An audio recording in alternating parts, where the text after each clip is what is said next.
Hello and welcome everyone. साथियों, हम आज इस वीडियो में पीजीटी 2016 में जो इंग्लिश लिटरेचर का जो पेपर आया था उसको हम यहाँ पर डिस्कस करने जा रहे हैं।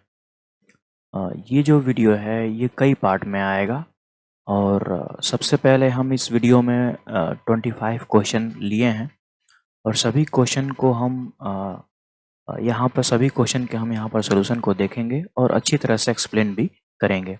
तो चलिए शुरू करते हैं। For the world which seems to lie before us like a land of dreams। तो ये एक फेमस लाइन है जो कि ली गई है डोअर बीच से। डोअर बीच एक पोयम था जो मैथ्यू एर्नोल्ड ने कंपोज किया था। साथियों, डोअर बीच एक एलिजी है। जब किसी के लॉस ऑफ फेथ के ऊपर लिखी गई एक एलिजी है। इस बात को ध्यान में रखिएगा। अल्फ्रेड लॉर्ड टेनिसन ने भी एक एलिजी लिखी थी, ठीक है। उस एलिजी का नाम क्या है आप बताइए। तो साथियों उस एलिजी का नाम है ब्रेक ब्रेक ब्रेक, जो आर्थर हेनरी हेलम के डेथ पर अल्फ्रेड लॉर्ड टेनिसन ने लिखी थी। अब हम बढ़ते हैं अपने क्वेश्चन नंबर सेकंड की तरफ। Which of the following works by Thomas Hardy appeared anonymously in 1871। तो 1871 में जो थॉमस हार्डी का जो वर्क आया था वह था डिस्पेरेट रेमेडीज। तो यहाँ पर जो ऑप्शन नंबर सी है वो हमारा करेक्ट हो जाएगा। अब हम लोग बढ़ते हैं अपने क्वेश्चन नंबर थर्ड की तरफ। Which of the following work is not written by Kamala Das. तो कमला दास के द्वारा जो वर्क नहीं लिखा गया था उसका नाम था अनफिनिश्ड मैन। क्या नाम था? अनफिनिश्ड मैन, ठीक है। ये जो दोनों वर्क हैं, द डिसेंडेंट और समर इन कोलकाता, ठीक है, ये जो दोनों ही वर्क थे ये कलेक्शन ऑफ पोएम्स थे, ठीक है। एक कमला दास का एक और भी फेमस वर्क आप याद रखिए जिसका नाम था माई स्टोरी, ठीक है। माई स्टोरी जो है अ, वो ऑटोबायोग्राफिकल पोएम था कमला दास का, ठीक है। A boy's will is written by. तो अ बॉयज विल जो लिखा गया था वो रॉबर्ट फ्रॉस्ट के द्वारा लिखा गया था, ठीक है। रॉबर्ट फ्रॉस्ट का एक और फेमस पोएम है जिसका नाम है stopping by the woods of snowy evening.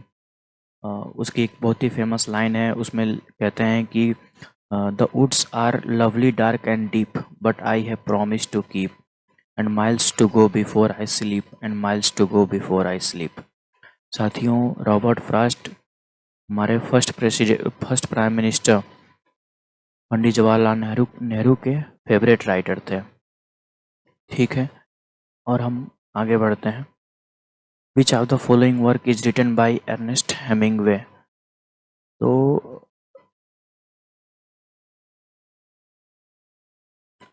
अब हमारा अगला क्वेश्चन है, which of the following work is written by Ernest Hemingway. तो अर्नेस्ट हेमिंगवे का जो वर्क था वो यहाँ पर था फिस्टा। सो ऑप्शन नंबर यहाँ पर जो हमारा है सी वह करेक्ट हो जाएगा। साथियों, अब हमारा अगला जो क्वेश्चन है, the meaning of to give a wide berth is.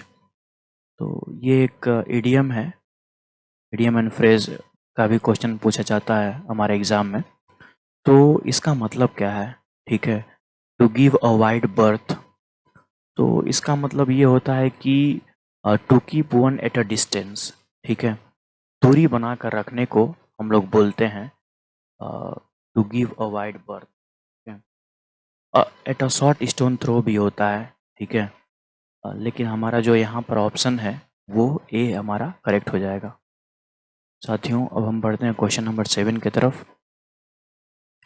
Find out the figure of speech in the following statement. I see you coming out of light blur cat tomorrow, ठीक है। तो यहाँ पर कौन सा फिगर ऑफ स्पीच का इस्तेमाल किया गया है?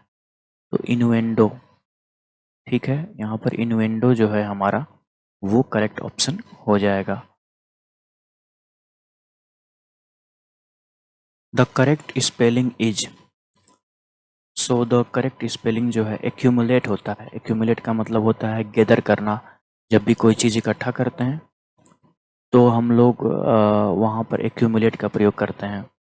तो यहाँ पर एक्यूमुलेट के लिए जो करेक्ट स्पेलिंग होगी वो हमारा ए हो जाएगा। यहाँ पर ACCUMULATE होता है। एक्यूमुलेट का मतलब होता है इकट्ठा करना, और यहाँ पर डबल सी रहेगा, इस बात को ध्यान रखिएगा। डबल सी रहेगा और सिंगल एम रहेगा, ठीक है। तो अक्सर लोग डबल सी और डबल एम दोनों लगा देते हैं, तो ऐसा नहीं होना चाहिए, ठीक है। तो यहाँ पर जो ऑप्शन नंबर ए है हमारा वो करेक्ट हो जाएगा। टू बकल डाउन, ठीक है। टू बकल डाउन का क्या मतलब होता है? तो टू बकल डाउन का मतलब होता है जब भी हम कोई कार्य सीरियस होकर करते हैं तो वहाँ पर हम टू बकल डाउन का प्रयोग करते हैं। तो यहाँ पर जो हमारा ऑप्शन ए है वर्क सीरियसली, वो करेक्ट हो जाएगा, ठीक है। वर्क सीरियसली होता है टू बकल डाउन का मतलब। मुल्कराज आनंद इज द रेसिपिएंट ऑफ, ठीक है। तो मुल्कराज आनंद को पद्म भूषण से सम्मानित किया गया था। तो यहाँ पर ऑप्शन नंबर जो ए है वो हमारा करेक्ट हो जाएगा। साथियों, अब हम लोग बढ़ते हैं अपने क्वेश्चन नंबर 11 की तरफ।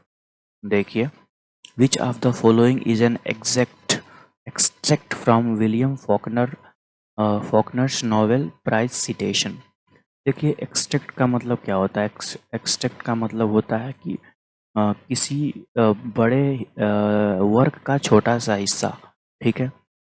तो उसके लिए जो हमारा ऑप्शन है वो यहाँ पर जो दिख रहा है, powerful and unique contribution to the modern American novel, ठीक है। हमारा ये जो ऑप्शन है बी वो करेक्ट हो जाएगा, ठीक है। विलियम फॉकनर जो थे वो अमेरिकन राइटर थे जिनको नोबेल प्राइज़ मिला था 1949 में। मिला तो था 1949 में, लेकिन उन्होंने रिसीव किया था 1950 में, ठीक है।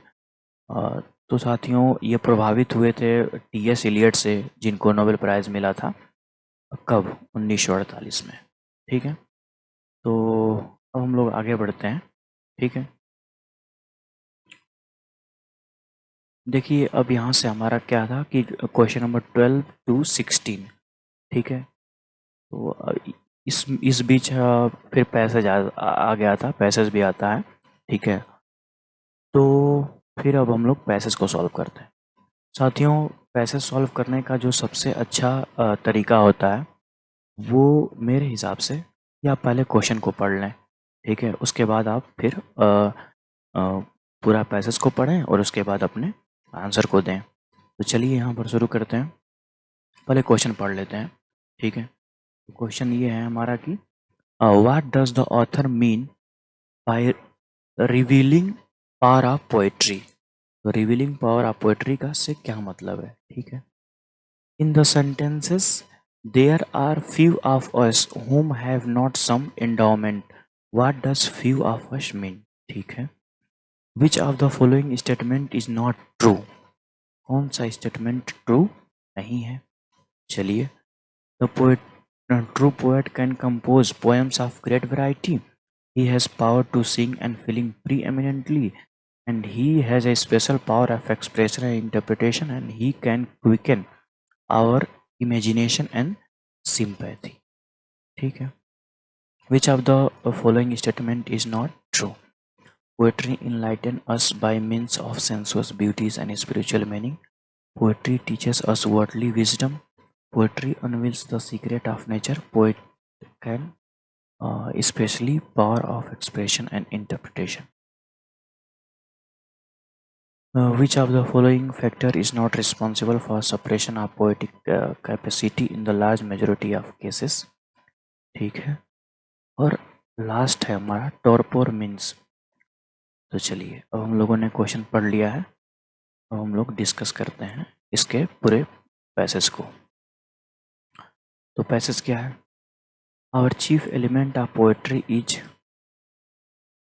It's revealing power. It opens our eyes to sensuous beauties and spiritual meanings in the words of human experience and of nature, to which otherwise we should remain blind. There are few of us who have not some endowment of poetic insight and feeling, uh, some measure for the vision and the faculty divine. But in large majority of cases, such poetic capacity as we possess, slight as it probably is at the best, is cramped by ordinary condition of existence, crippled by mere material interest which fills so vast a place in our daily routine, sometimes even consciously and unconsciously repress.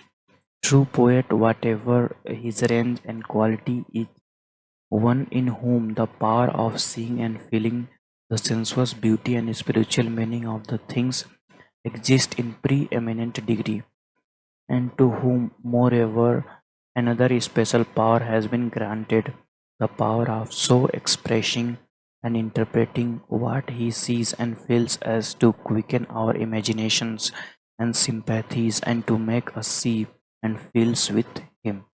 ठीक है, अब हम लोगों ने पूरे passage को पढ़ लिया है।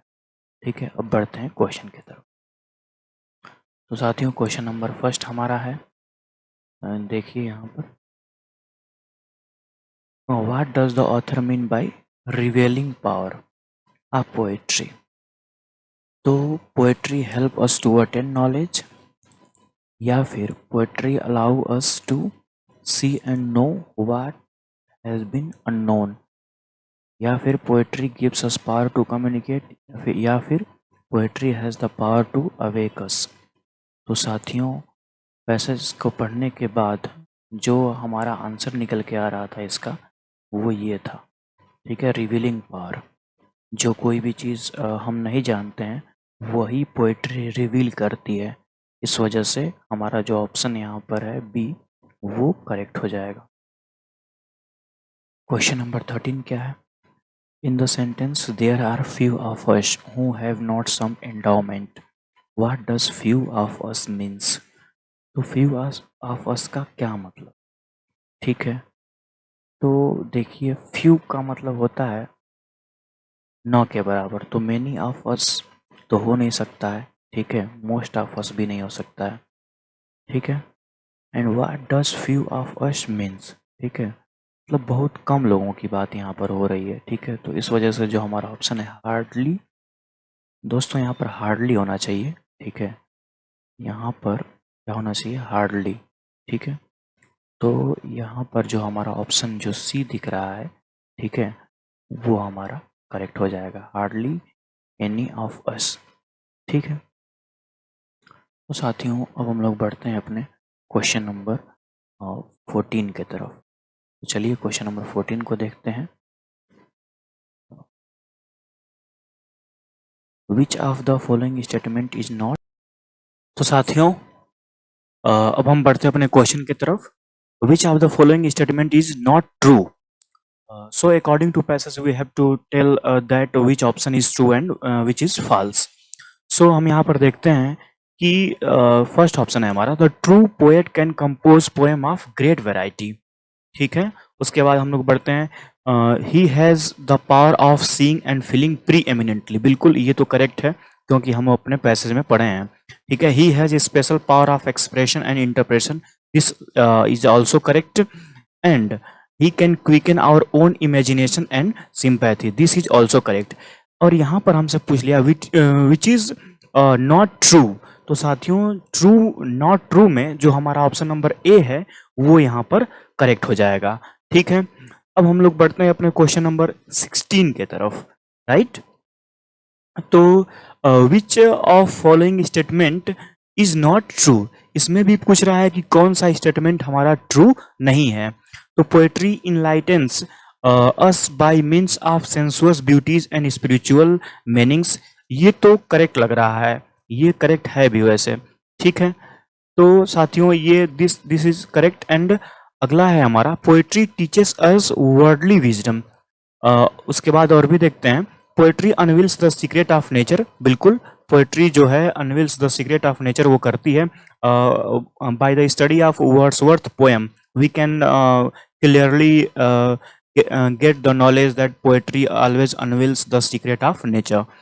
अगला है हमारा, poet has special power of expression and interpretation. ठीक है, ये भी सही है कि पोएट के पास हमेशा समथिंग एक्स्ट्रा होता है इंटरप्रेट करने के लिए। ठीक है, तो साथियों जो नॉट ट्रू में की बात जब करेगा तो पोएट्री हमको कभी भी वर्डली विजडम नहीं सिखाती है। ठीक है, पोएट्री हमको कभी भी वर्डली विजडम नहीं सिखाती है, और इस प्रकार से जो ऑप्शन नंबर हमारा बी है वो यहाँ पर करेक्ट हो जाएगा। Which of the following factor is not responsible for suppression of poetic capacity in large majority of cases? ठीक है, तो यहाँ पर जो हमारा ऑप्शन है, जो क्वेश्चन नंबर जो 16 का जो हमारा ऑप्शन है, तो साथियों वो जो है ए सही हो जाएगा, lack of awareness, lack of awareness, right. अब हम लोग बढ़ते हैं अपने क्वेश्चन नंबर 17 की तरफ। तो देखिए, टॉर्पोर मीन्स क्या होता है? टॉर्पोर एक अच्छा वर्ड है, इसका मतलब होता है कि जब हम फिजिकली थक जाते हैं तो, ठीक है, वहाँ पर टॉर्पोर का प्रयोग किया जाता है। तो ऑप्शन नंबर जो हमारा बी है वो करेक्ट हो जाएगा। आप देख रहे हैं कि किस प्रकार से बीच बीच में वर्ड्स भी डाल देता है। ठीक है, आप ये भ्रम में मत रहिएगा कि सबसे पहले वर्ड को देगा उसके बाद फिर पैसेज को देगा, ऐसा नहीं। वो फ्रिक्वेंटली और किसी रैंडमली किसी भी जगह पर जो एग्जामिनर है वो क्वेश्चन को डाल देता है। ठीक है साथियों, तो अब हम लोग बढ़ते हैं अपने नेक्स्ट क्वेश्चन की तरफ। ठीक है, तो देखिए 18 से लेकर 21 तक है। क्या है इसमें? Given below are the sentences which have been changed either from indirect to direct और from direct to indirect narration and choose the correct option. ठीक है, तो हमको चूज करना है, जैसे यहाँ पर दिया, जैसे यहाँ पर मान लीजिए दिया है डायरेक्ट नरेशन, तो हमको डायरेक्ट नरेशन में इसको चूज करना है। ठीक है, तो चलिए यहाँ पर देखते हैं इसको। I asked him if he would lend me his book. ठीक है, तो इसके लिए जो डायरेक्ट नरेशन है वो कौन सा होगा? ठीक है, तो यहाँ पर देखिए डायरेक्ट नरेशन के लिए तो सबसे पहले हेल्पिंग वर्ब का ध्यान दिया जाता है। ठीक है, तो यहाँ पर वुड है ना, ठीक है, तो इसका मतलब डायरेक्ट नरेशन में विल रहा होगा, विल ही रहा होगा। ठीक है, तो यहाँ पर एक विल दिख रहा है आपको। ठीक है, अब आगे बढ़ते हैं। आगे बढ़ने में ये हम लोग देखते हैं कि यहाँ पर इफ लगा है, यानी ये क्वेश्चन वर्ड रहा होगा। ठीक है, तो चलिए क्वेश्चन वर्ड। एक बात और भी ध्यान रखिए, इफ से जो भी शुरुआत होती है, अगर किसी भी इनडायरेक्ट नरेशन में इफ आ जाता है तो इसका मतलब कि जो डायरेक्ट नरेशन रहा होगा वह जो है हेल्पिंग वर्ब से शुरुआत उसकी हुई होगी। ठीक है, तो यहाँ पर जो ऑप्शन नंबर हमारा जो सी दिख रहा है, I asked him will you lend me your book. ठीक है, तो साथियों यहाँ पर जो हमारे हिसाब से जो ऑप्शन नंबर सी है यहाँ पर वो करेक्ट हो जाएगा। ठीक है, तो आसान है, वैसे बहुत हार्ड नहीं है। ठीक है, आप समझ रहे होंगे। अब अगले क्वेश्चन की तरफ बढ़ते हैं। He said good bye my friend, indirect narration. तो इसका इनडायरेक्ट नरेशन क्या होगा? ठीक है, बेड का प्रयोग करते हैं। गुड बाय जब लिखा रहता है, ठीक है, तो वहाँ पर हम बेड का प्रयोग करते हैं। ठीक है, तो ऑप्शन नंबर बी यहाँ पर हमारा करेक्ट हो जाएगा। साथियों अब हम बढ़ते हैं क्वेश्चन नंबर 20 की तरफ। She asked us if we had anything to say. She asked us if we had anything to say. देखिए यहाँ पर किसका प्रयोग हुआ है? हैड का हुआ है। ठीक है, इसका मतलब ये है कि हैव रहा होगा। ठीक है, इसका मतलब ये है कि इनडायरेक्ट नरेशन में डायरेक्ट नरेशन में हैव रहा होगा, तो हैव तो हमारा यहाँ दिख रहा है। ठीक है, और इफ लगा है तो मैं बताया हूँ अभी कि इफ जब लगता है तो क्वेश्चन वर्ड तो हेल्पिंग वर्ब से शुरुआत होती है। तो he said to us have you anything to say. So dear friend, और option number B is going to be correct here. ठीक है, यहाँ पर ये हमारा करेक्ट हो जाएगा। अब हम लोग बढ़ते हैं अपने क्वेश्चन नंबर 21 के तरफ। He said to me you are lucky and I am unlucky. तो हमारा यहाँ पर कौन सा ऑप्शन होगा, इसको देखते हैं। देखिए, he said to me you are lucky and I am unlucky. Are लगा हुआ है, इसका मतलब ये है कि जब हम इसका इनडायरेक्ट नरेशन बनाएंगे, ठीक है, तो वाज या फिर वर का प्रयोग करेंगे। तो वाज और वर हम इसमें देख लेते हैं। ठीक है, तो साथियों यहाँ देखिए, ये तो बिल्कुल नहीं होगा, ठीक है, ये भी नहीं होगा, ठीक है। और हम यहाँ पर देख लेते हैं इसको, he told me, he told to me, he told to me, ठीक है, टू नहीं होता है, ही टोल्ड मी होगा, ठीक है। Told me that I was lucky and he was unlucky, अगर यहाँ पर टू न रहे, ठीक है, तो हम ऑप्शन नंबर ए को कह सकते हैं, ठीक है। इस क्वेश्चन को लेकर के थोड़ा विवाद भी था, ठीक है। तो यहाँ पर इसको, ये हमारे हिसाब से यहाँ पर ये करेक्ट हो जाएगा, अगर यहाँ पर टू न रहे तो, ठीक है। अब आगे बढ़ते हैं हम लोग, ठीक है, इसको इरेज करते हैं। देखिए, which of the following is not a closet drama, not a closet drama, ठीक है, कौन क्लोजेट ड्रामा यहाँ पर नहीं है, ठीक है। तो यहाँ पर जो ऑल फॉर लव दिख रहा है वो क्लोजेट ड्रामा नहीं है, ठीक है। ये काफ़ी अच्छा क्वेश्चन है, आप इसको ध्यान में रखिए। among the following, among the following which does not consist of the lines of iambic pentameter without rhyming, ठीक है, iambic pentameter without rhyming, ठीक है, इस बात को ध्यान रखिएगा, iambic pentameter without rhyming की बात यहाँ पे कर रहा है। और ये जो कॉन्सेप्ट होता है ये किस में होता है, तो ये ब्लैंक वर्स में होता है, ठीक है साथियों, ये ब्लैंक वर्स में होता है। और यहाँ पर जो हमारा ऑप्शन है वो बी यहाँ पर करेक्ट हो जाएगा, ठीक है। तो अब यहाँ पर बढ़ते हैं क्वेश्चन नंबर 24 की तरफ। There are some statements in reference with John Keats and his life. Find the correct option given below. John Keats is a romantic in his rallies of sensation, his feelings, and his middle ages and Hellenism. ठीक है, romantic as के तो थे ही John Keats, ठीक है, तो ये तो सही लग रहा है। He has been associated with the Cockney school of poetry, बिल्कुल ये भी सही है, ठीक है। And in his powerful lyric La Belle Dame sans Merci he develops a tribal theme, बिल्कुल गलत है, ट्राइबल थीम इसमें नहीं रहती है, ठीक है। और to autumn is not written by John Keats, ये दोनों स्टेटमेंट रॉन्ग है। इसका मतलब जो हमारा ऑप्शन नंबर जो ए दिख रहा है, ठीक है, जिसमें फर्स्ट एंड सेकंड है, वो हमारा करेक्ट हो जाएगा, राइट, वो हमारा करेक्ट हो जाएगा। अब हम बढ़ते हैं अपने क्वेश्चन, जो लास्ट क्वेश्चन 25 है उसमें देखते हैं। Thyrsis was written by Arnold to commemorate his friends Arthur Hugh Clough who has died in 1868 at the age of, ठीक है, बिल्कुल। Thyrsis is also elegy which is written by Matthew Arnold to mourn the death of his friend Arthur Hugh Clough, ठीक है। और उस समय जो Arthur Hugh claw की जो एज थी वो 42 ईयर्स थी, ठीक है। तो साथियों ये जो थायरेसिस है ये काफ़ी अच्छा पोयम है, इसको पढ़ना चाहिए, ठीक है, ठीक है, इससे क्वेश्चन भी एग्जाम में बनता है। तो अब हम लोग और भी देखते हैं, यहाँ पर अब हमारा सब लास्ट क्वेश्चन तक हम पहुँच चुके हैं। सो साथियों यहाँ पर thanks for watching this video and this lecture is presented by me Salim Ahmad.